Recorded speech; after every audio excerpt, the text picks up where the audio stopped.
Hi, Sugar. This is the Ballad of Songbirds and Snakes from The Hunger Games, Suzanne Collins novel. We're on chapter 28. Today we'll read page 448 to 470. This is the third time I'm reading this chapter because unfortunately it cut me off a few times. But I've got a bigger family plan now, so I should have more room on here to finish up the book because we're only about 60-something pages away from being done. Alright, I love you all in my heart. I do over and over again, Sugar. And let's enjoy the exciting conclusion to The Hunger Games, Ballad of Songbirds and Snakes. Let's go. Chapter 28, and Lulu's here as one of my spectators to listen to me read, and LJ's napping. A rare afternoon second nap. Chapter 28, page 448, go time. Coriolanus turned his back to the cage, leaning on the table with his hands weighted. It's like this, said Sejanus, his voice rising with emotion. Some of the rebels are leaving District 12 for good, headed north to start a life away from Panem. They said if I help with Lil, I can go too. As if questioning the claim, Coriolanus raised his eyebrows. Sejanus' words tumbled out. I know, but they need me. The thing is, they're determined to free Lil and take her with them. If they don't, the capital will hang her with the next lot of rebels they bring in. The plan is simple, really. The prison guards work in 4-hour shifts. I'm going to drug a couple of my ma's treats and give them to the outside guards. This medicine they gave me in the capital, it knocks you out like that. Sejanus snapped his fingers. I'll take one of their guns. The inside guards are unarmed, so I can force them into the interrogation room at gunpoint. It's soundproof, so no one can hear them yell. Then I'll get Lil. Her brother can get us through the fence. We'll head north immediately. We should have hours before they discover the guards. Since we're not going through the gate, they'll assume we're hiding on base, so they'll lock it down and search here first. By the time they figure it out, we'll be long gone. No one hurt and no one the wiser. Coriolanus dropped his head and rubbed his brow with his fingertips, as if trying to collect his thoughts, unsure how long he could refrain from talking without seeming suspicious. But Sejanus hurried on. I couldn't go without telling you. You're as good to me as any brother could be. I'll never forget what you did for me in the arena. I'll try to figure out some way to let Ma know what happened to me, and my father, I suppose. Let him know the Plinth name lives on, if only in obscurity. There it was, the Plinth name. It was enough. His left hand found the remote, and he pressed the neutral button with his thumb. The Jabberjay resumed the song it had been singing earlier. Something caught Coriolanus' eye. Here comes Bug. Here comes Bug, the bird repeated in his voice. Hush, you silly thing. Shh, shh. He told the bird inwardly, pleased it had resumed its normal neutral pattern. Nothing to alert Sejanus there. He quickly snapped the cloth in place and marked it with J1. We need another water bottle. One broke, said Bug as he entered the hangar. Another water bottle. One broke, said the bird in Bug's voice, and then began to imitate a passing crow. I'll find one. Coriolanus handed him the cage. As Bug left, Coriolanus crossed over to a bin where they kept supplies and began to dig around. Better to stay away from the other Jabberjays while the conversation continued. If they started mimicking too much, Sejanus might wonder why the first bird had been so silent. Not that he really knew how the birds worked. Dr. K had not explained that to the group at large. It sounds crazy, Sejanus. So many things could go wrong. Coriolanus rattled off a list. What if the guards don't want your ma's treats? Or one does and collapses with the other watching?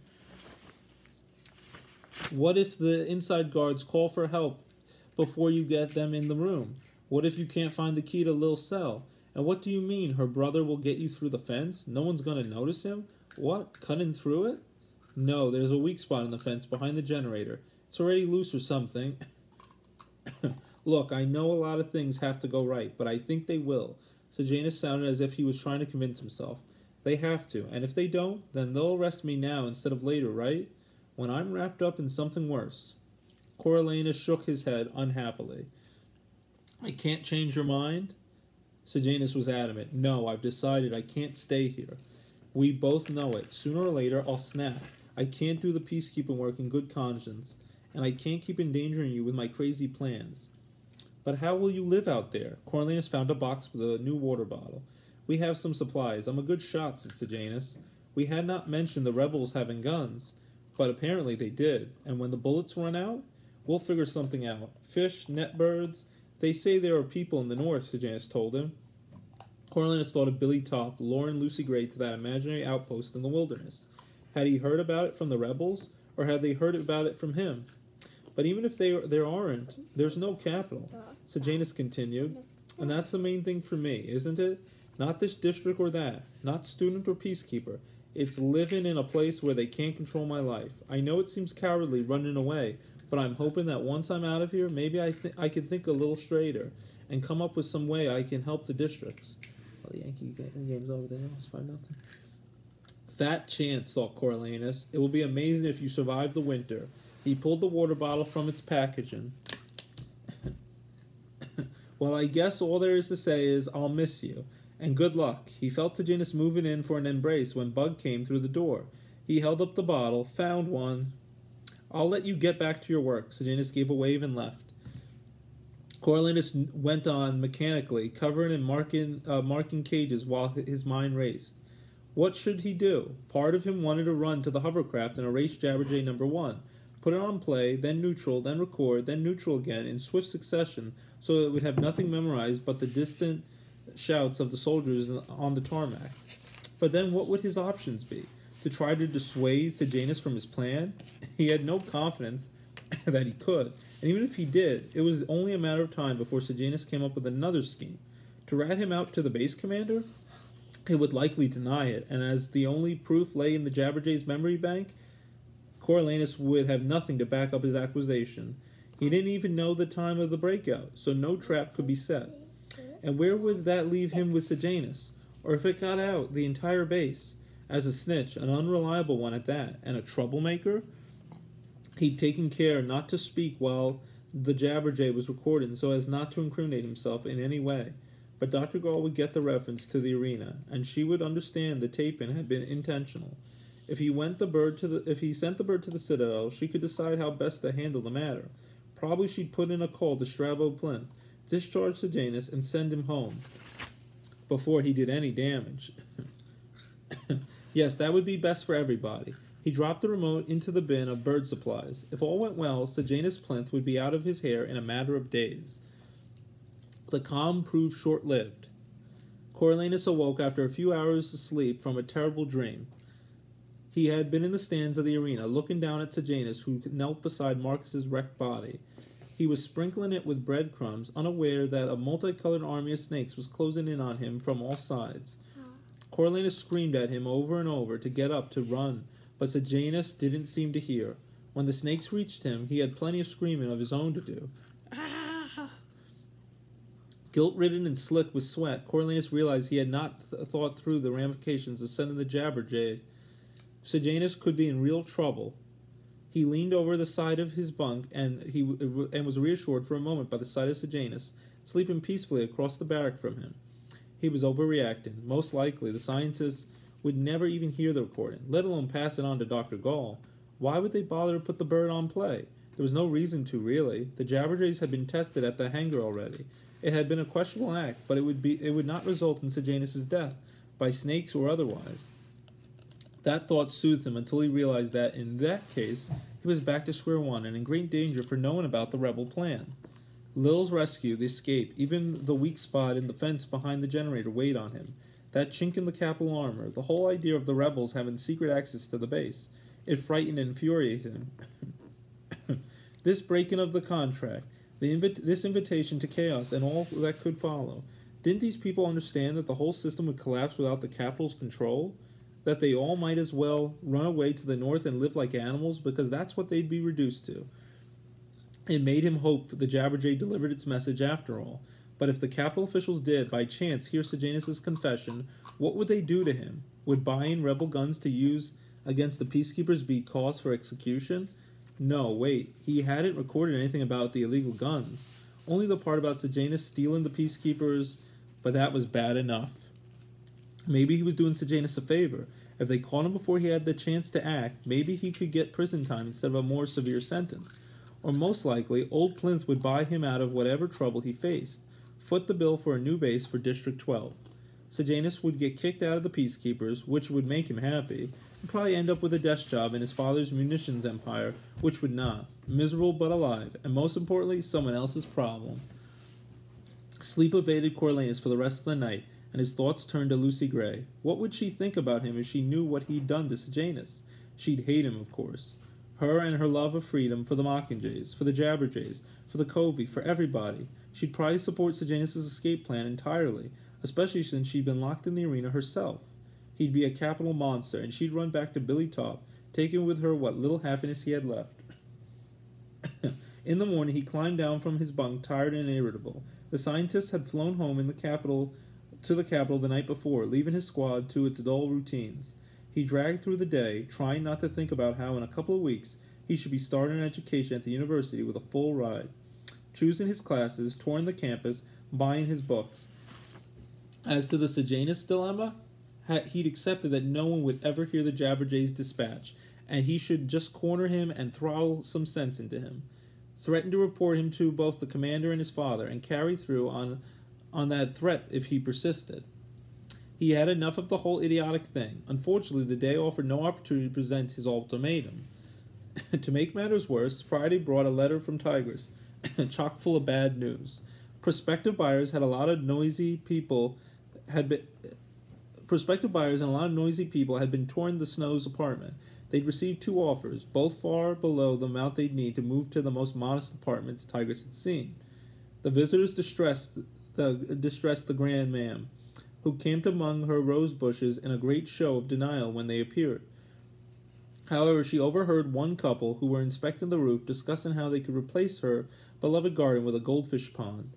The idea that the roses, the very symbol of the Snow dynasty, were to be demolished precipitated her downward spiral into even greater agitation and confusion. It was worrisome to leave her alone now. Tigris was at her wit's end and asking for advice, but what advice could he give? He had failed them in every possible way and could think of no road out of their despair. Anger, impotence, humiliation, those were all he had to offer. By Saturday, he almost looked forward to confronting Sejanus. He hoped it would come to blows. Someone should pay for the indignities of the Snow family, and who better than a plinth? Smiley, Bug, and Beanpole were as eager to go to the Hob as ever, although they were getting tired of spending Sundays recuperating. As they dressed for the evening out, the bunkmates decided to forego the white liquor for some fermented apple cider, which didn't pack as much punch but still gave the drinker a nice buzz. The question was academic for Coriolanus, who had no intention of imbibing at all. He wanted a clear head when he dealt with Sejanus. As they were leaving the barracks, they got roped into an extra detail by Cookie and spent half an hour unloading a hovercraft full of crates. "You'll be glad about it next weekend. Commander's birthday party," he said, and slipped them a quart bottle of what turned out to be cheap whiskey. It was a big improvement over the local brew. When they arrived at the Hob, they barely had time to grab some crates and squeeze into a spot against the back wall before Maude Ivory danced on stage to introduce the Covey. Not great seats, but between Cookie's whiskey and the fact that they could enjoy some of Ma's treats instead of trading them, no one felt the need to complain, although Coriolanus privately regretted missing his time with Lucy Gray in the shed. He placed his crate practically on top of Sejanus's, so he would know if he tried to disappear again. Sure enough, about an hour into the show, he felt Sejanus's rise and watched him move off toward the main door. Coriolanus counted to 10, 1, 2, 3, 4, 5, 6, 7, 9, 10, before he followed, trying to attract as little attention as possible, but they were near the exit and no one seemed to notice. Lucy Gray began a downbeat number, and the Covey played mournfully behind her. She sang, "You come home late, fall on your cot. You smell like something that money bought. We don't have cash, or so you say. So where did you get it, and how'd you pay?" She continues to sing, "The sun don't rise and set for you. You think so, but you're wrong. You tell me lies. I can't stay true. I'll sell you for a song." The song grated on him. It sounded like another Billy Top-inspired number. Why didn't she write something about him instead of dwelling on that nobody? He was the one who saved her life after Billy Top had bought her a ticket to the arena. Coriolanus stepped outside just in time to see Sejanus rounding the corner of the Hob. Lucy Gray's voice poured out into the night air as he skirted along the side of the building. She sang, "You get up late. Won't say a word. You've been with her. That's what I've heard. I don't own you, so I've been told. But what do I do when the nights get cold? The moon don't wane and wax for you. You think so, but you're wrong. You cause me pain. You make me blue. I'll sell you for a song." Coriolanus paused in the shadows at the back of the Hob as he watched Sejanus hurry through the open door of the shed. All 5 of the Covey were on stage, so who would he be looking for? Was this a prearranged meeting with the rebels to lock down their escape plans? He had no desire to walk in on a whole nest of them, and he had just resolved to wait it out when the woman from the hob, the one Sejanus had supposedly seen about the pocket knife, came out the door, stuffing a wad of bills into her pocket. She disappeared down an alley, leaving the hob behind. So that was it. Sejanus had come to give her money for weapons, most likely those guns he had been planning to hunt with in the north. This seemed as good a time as any to confront him, while the contraband was still hot in his hands. He crept over to the shed, not wanting to startle Sejanus if he was handling a gun, his footsteps masked by the music. The music continued. She sang, "You're here, you're not. It's more than me. It's more than you. It's more like we. They're young and soft. They worry so. You comin' or goin', they need to know. The stars don't shine and shoot for you. You think so, but you're wrong. You mess with mine, I'll hurt you too. I'll sell you for a song." During the applause that followed, Coriolanus peered around the shed's open doorway. The only light came from a small lantern, the type he'd seen some of the coal miners holding at Arlo's hanging, positioned on a crate in the back of the shed. In its glow, he could make out Sejanus and Billy Top crouched over a burlap sack, out of which protruded several weapons. As he took a step in, he froze suddenly, aware of the barrel of a shotgun positioned inches from the side of his rib cage. He drew in his breath and was beginning to raise his hand slowly when he heard the quick tap of shoes behind him and Lucy Gray's laughter. Her hands landed on his shoulders with a "Hey!" "Saw you slip out. Barbazor said if you..." Then she tensed, aware of the gunman. "Inside," was all he said. Coriolanus moved toward the lamp, with Lucy Gray holding tightly to his arm. He heard the cinder block scrape on the cement floor, and the door shut behind them, like this. Bang! Sejanus leaped to his feet. "No, it's all right, Spruce. He's with me. They're both with me." Spruce moved into the lamplight. Coriolanus recognized him as the man who had restrained Lil the day of the hanging. The brother Sejanus had mentioned, no doubt. The rebel looked them over. "Thought we agreed this was between us." "He's like my brother," said Sejanus. "He'll cover for me when we run. Buy us some more time." Coriolanus had promised to do no such thing, but he nodded. Spruce redirected his barrel to Lucy Gray. "What about this one? I told you about her," said Billy Top. "She's going north with us. She's my girl." Coriolanus could feel Lucy Gray clench his arm, then drop it. "If you'll take me," she said. You two aren't together," said Spruce, his gray eyes moving from Coriolanus to Lucy Gray. Coriolanus had been wondering this as well. Was she really going with Billy Top? Had she been using him as he'd suspected? "He's seeing my cousin, Bob Azor. She sent me to tell him where to meet up tonight is all," said Lucy Gray. "So she just lied to defuse the moment? Was that it?" Still unsure, Coriolanus played along. "That's right." Spruce considered it, then shrugged and lowered the gun, releasing Lucy Gray from its hold. "I guess you'll be company for Lil." Coriolanus' eyes fell to the cache of weapons. 2 more shotguns, a standard peacekeeper rifle like the ones they used in target practice, some sort of heavy piece that appeared to launch grenades, several knives. "That's quite a haul." "Not for 5 people," Spruce replied. "It's the ammo I'm concerned about. Be helpful if you could get us some more of what from the base." Sejanus nodded. "Maybe. We don't really have access to the armory, but I can look around." "Sure, stock up." Everyone's head snapped toward the sound, a female voice coming from the far corner of the shed. Coriolanus had forgotten about the second door since no one ever seemed to use it.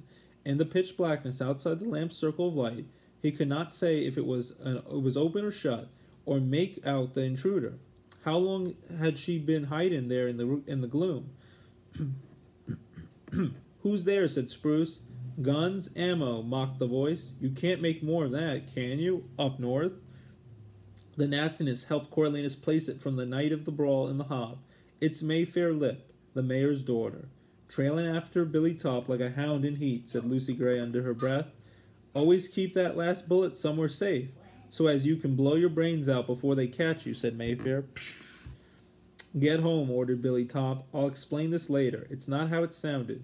No. Come in and join us, Mayfair," invited Spruce. "We've got no quarrel with you. You can't choose your pa." We won't hurt you, said Sejanus. Mayfair gave an ugly laugh. Course you won't. What's going on? Spruce asked Billy Top. Nothing. She's just talking, he said. She won't do anything. That's me. All talk, no action, right? Lucy Gray?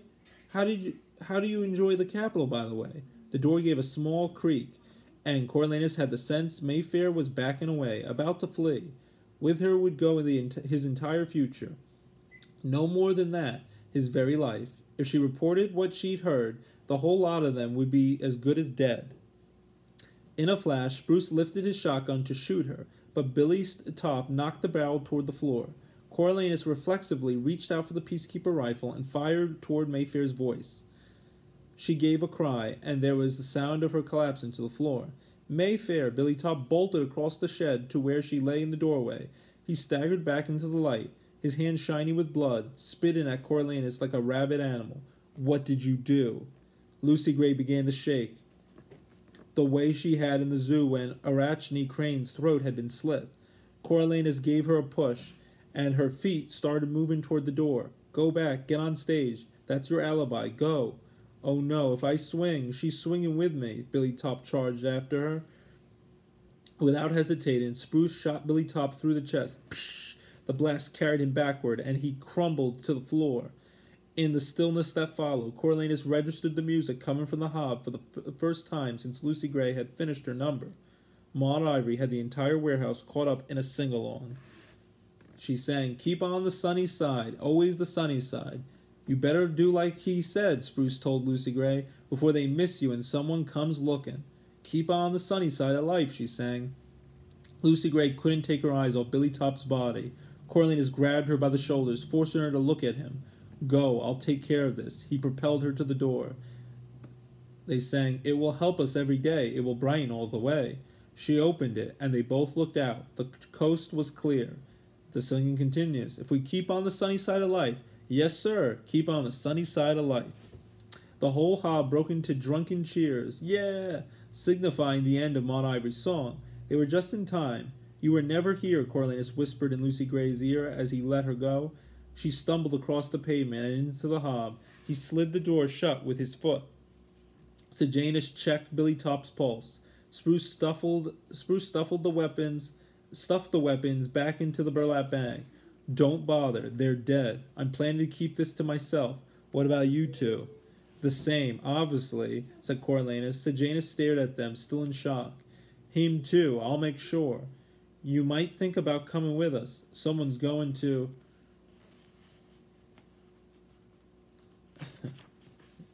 "Someone's going to pay for this," said Spruce. He retrieved the lamp and vanished out the back door, throwing the shed into darkness. Coriolanus fumbled forward until he found Sejanus and pulled him out after Spruce.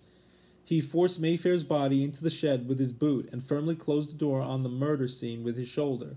There, he successfully made it in and out of the shed without touching anything with his skin, except the gun he'd killed Mayfair with, of course, no doubt covered in his fingerprints and DNA.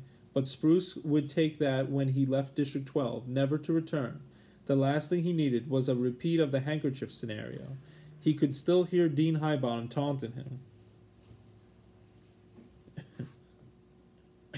"Do you hear that, Coriolanus? It's the sound of snow falling." For a moment he inhaled the night air. Music, some sort of instrumental piece, floated over to them. He guessed Lucy Gray had made it onto the stage, but had not yet reclaimed her voice. Grabbing Sejanus by the elbow, he steered him around the shed and checked the passage between the buildings. Empty. He hurried them down the side of the hob, pausing before they turned the corner. "Not a word," he hissed. "Shh." Sejanus' pupils wide, sweat straining his collar, repeated, "Not a word." "Shh." Inside the hob, they took their seats. Next to them, Beanpole sat propped against the wall, apparently blacked out. On the other side of him, Smiley chatted up a girl while Bug killed the whiskey. No one seemed to have missed them. The instrumental ended and Lucy Gray had pulled herself together enough to sing again, choosing a number that required all the covey to back her up. Smart girl. They would likely be the ones to discover the bodies, since the shed was their break room. The longer she kept them all together up there, the better their alibi would be. The more time Spruce would have to get those murder weapons out of the area, and the harder it would be for the audience to place anything in time. Coriolanus' heart pounded in his chest as he tried to assess the damage. He thought no one would much care about Billy Top, except Clerk Carmine, maybe. But Mayfair? The only child of the mayor. Spruce was right. Someone was going to pay for her. Lucy Gray opened the floor to requests and managed to keep all 5 of the Covey on stage for the rest of the program. Maud Ivory collected money from the audience as usual. Lucy Gray thanked everybody. The Covey took a final bow, and the audience began to shuffle toward the door. "We need to head straight back," Coriolanus said quietly to Sejanus. They each threw one of Beanpole's arms over their shoulders and headed out with Bug and Smiley trailing behind. They traveled about 20 yards down the road when Maud Ivory's hysterical screams cut through the night air, causing everyone to turn back. Ah! Since it would have been suspicious to keep going, Coriolanus and Sejanus swung Beanpole around as well. Then very quickly, peacekeeper whistles blew. Woo woo! And a couple of officers were waving them back to the base. They lost themselves in the herd and did not speak to each other again until they reached the barrack, heard their bunkmates snoring, and snuck into the bathroom. "We know nothing. That's the whole story," Coriolanus whispered. "We left the hob briefly to piss. The rest of the night we were at the show." "All right," said Sejanus. "What about the others?" "Spruce is long gone, and Lucy Gray won't tell a soul, not even the Covey. She won't want to put them in danger," he said.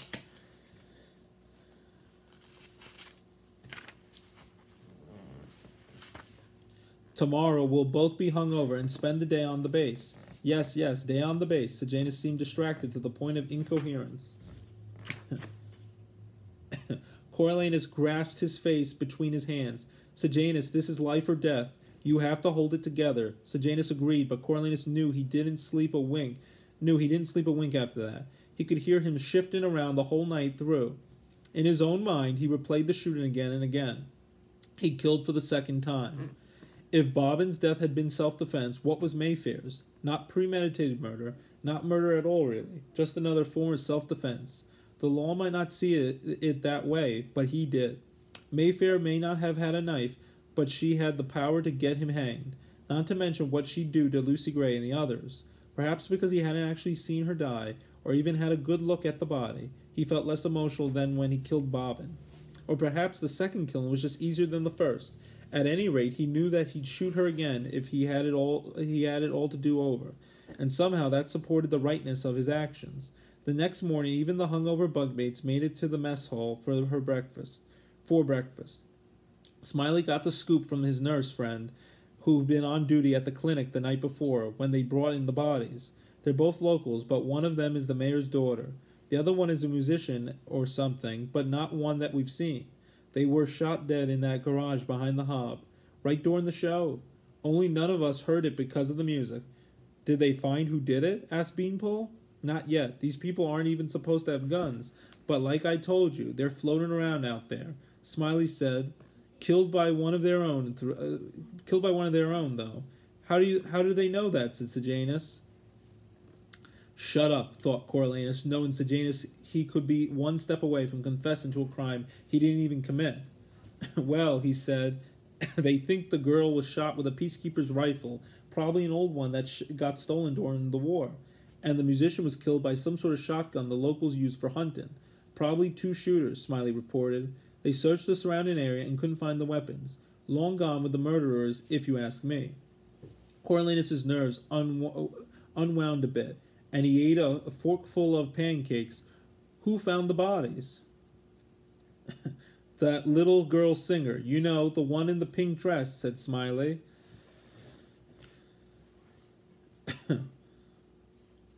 "Maud Ivory," said Sejanus. "I think that's it. Anyway, she freaked out. They questioned the band, but when would they have had time to do it? They barely leave the stage, and anyway, no guns were found," Smiley told them. "Shook them up pretty good, though. I guess they knew the musician guy somehow or other." Coriolanus stabbed the link of sausage with his fork, feeling much improved. The investigation was off to a good start. Even so, it could still be bad for Lucy Gray, having the double motive of Billy Top being her old flame and Mayfair having sent her into the arena. And once the arena was brought into it, could he be implicated?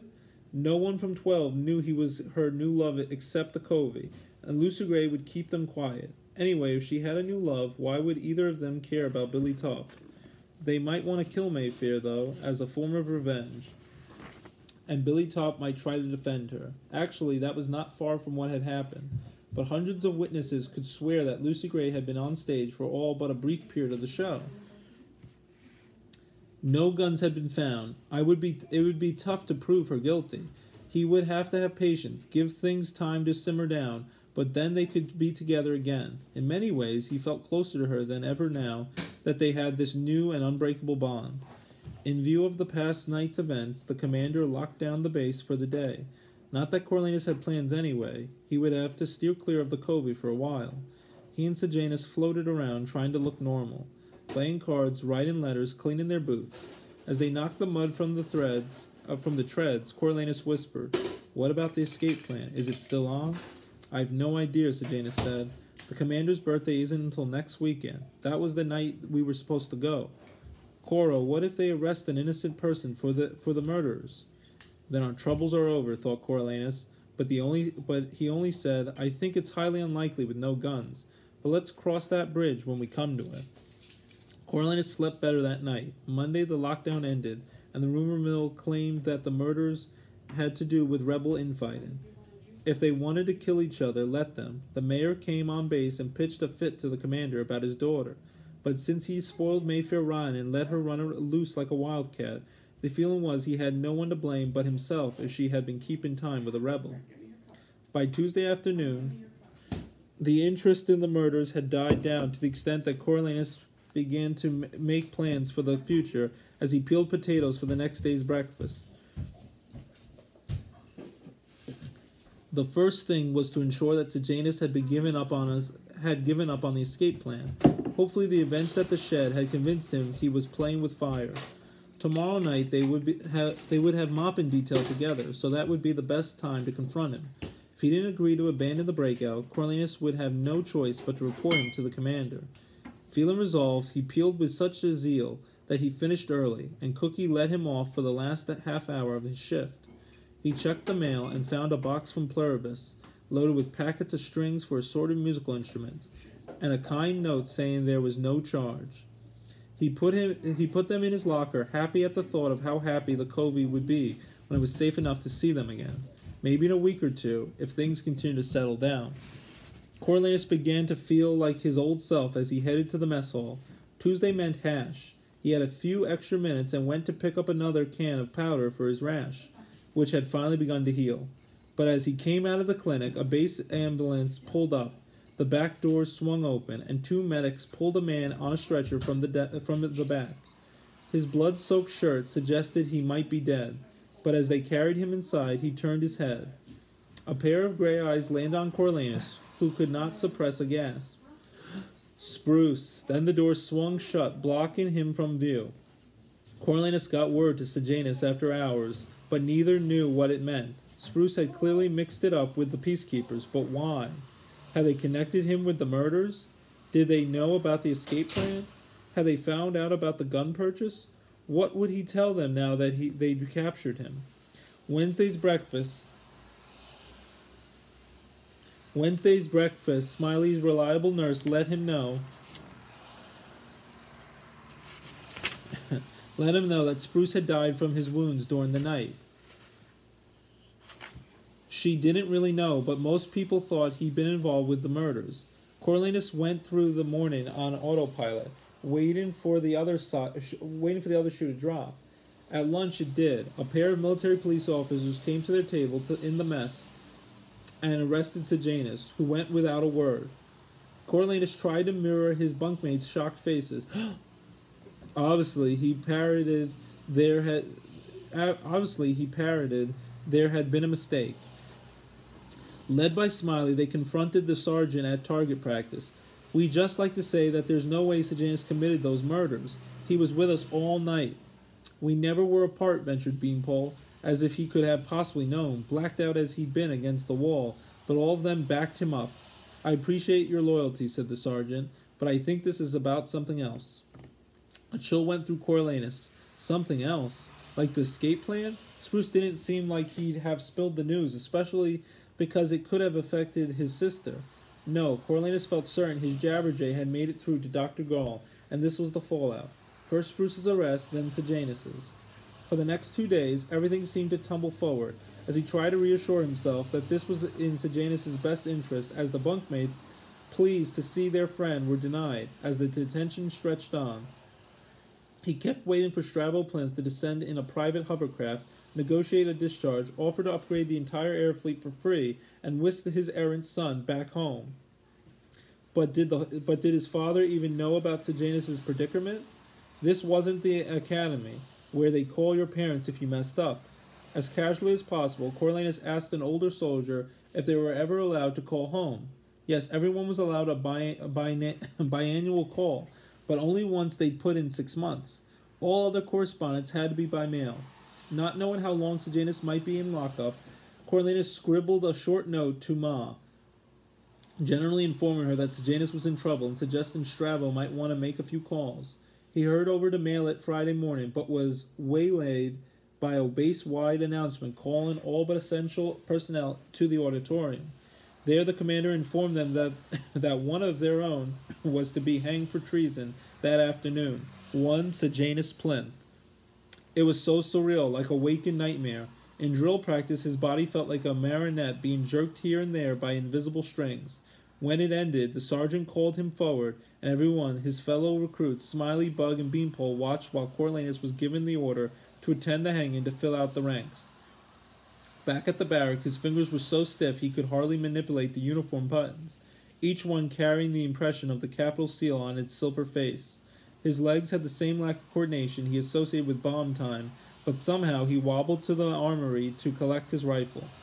The other peacekeepers, none of whom he knew by name, gave him a wide berth in the truck bed. He was certain he was tainted by association with the condemned. As with Arlo's hanging, Coriolanus was instructed to stand in a squad flanking the hanging tree. The size and volatility of the crowd confused him. Surely Sejanus had not garnered this sort of support in a few weeks. Until the peacekeeper van arrived and both Sejanus and Lil stumbled out in their chains. At the sight of the girl, many in the crowd began to wail her name. Arlo, an ex-soldier toughened by years in the mines, had managed a fairly restrained end, at least until he heard Lil in the crowd. But Sejanus and Lil, weak with terror, looked far younger than their years and only reinforced the impression that 2 innocent children were being dragged to the gallows. Lil, her shaken legs unable to bear her weight, was hauled forward by a pair of grim-faced peacekeepers who would probably spend the following night trying to obliterate this memory with white liquor. As they passed him, Coriolanus locked eyes with Sejanus, and all he could see was the 8-year-old boy on the playground, the bag of gumdrops clenched in his fist. Only this boy was much, much more frightened. Sejanus's lips formed his name, Coro, and his face contorted in pain. But whether it was a plea for help or an accusation of his betrayal, he couldn't tell. The peacekeepers positioned the condemned side by side on the trapdoors. Another tried to read out the list of charges over the shrieks of the crowd, but all Coriolanus could catch was the word treason. He averted his eyes as the peacekeepers moved in with the nooses, and he found himself looking at Lucy Gray's stricken face. He stood near the front in an old gray dress. She stood near the front in an old gray dress, her hair hidden in a black scarf, tears running down her cheeks as she stared up at Sejanus.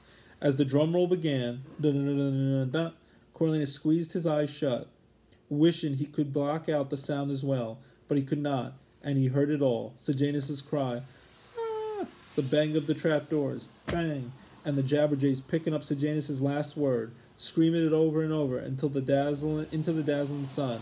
"Ma, ma, ma, ma," he screamed. That's the end of Sejanus, unfortunately, and that's the end of chapter 28 of Hunger Games: Battle of Songbirds and Snakes.